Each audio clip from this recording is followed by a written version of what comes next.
माला माला कहावा दुल्हा के मालावा भैलो संसारा मालावा भैलो संसारा ई तो बाटे कतना काला मालावा पहना दे माला पहना दुल्हा खड़ा हां ई फरहरी भाई ये न दुल्हा के सर के दुल्हा के मतलब ये भाई टोपी दुल्हा खड़ा हो जा डांड में सीसी पहन लो की टोपी टोपी कहावा दुल्हा के टोपी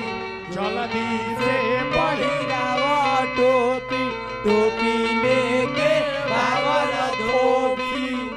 ए प्रधान दुल्हा तो 5 नंबर वार्ड के बुझाता है अरे दूल्हा हो कि जनरेटर हो अब भाई टोपिया देख करो सब हंसी मौत काहे ई टोपिया हमें खातिर पहने लगी